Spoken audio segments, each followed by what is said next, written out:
Meet Arnab Goswami. Prove your facts right now. Prove it now. Prove it now. Prove it now. Right now. No, you prove it now. Prove it now, Gancham. One of India's most influential yet controversial TV news anchors.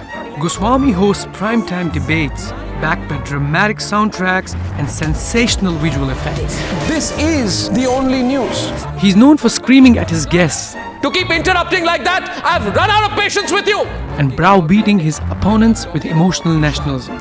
You are more dangerous to this country than Mao is terrorist. His loud journalism contributes to the country's majoritarian outlook, which is being shaped by the ruling Hindu nationalist BJP.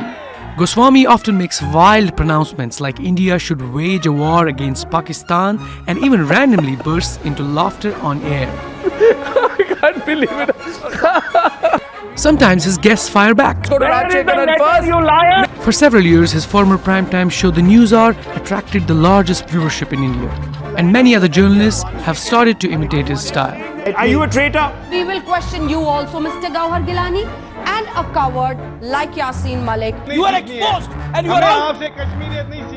Earlier this year, Goswami emerged on a new platform called the Republic TV, which is mostly funded by a politician of the ruling BJP. The Republic is accused of being the party's mouthpiece, and Goswami's views on national issues align with the BJP's.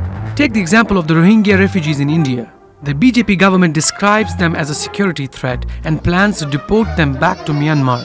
And even though the United Nations criticized India for being hostile toward the Rohingyas, journalists like Goswami are unmoved.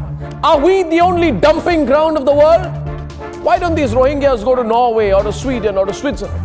Goswami supports the government's expulsion plans and has accused the persecuted minority of being linked to Daesh. Is your heart bleeding for the Rohingyas because Rohingyas have a connection with ISIS? Several news channels have followed his bait. His views on other issues are equally contentious. Instead of speaking truth to power, Goswami and his ilk seem to be speaking for just power. Yeah, I take sides for the country, not like you.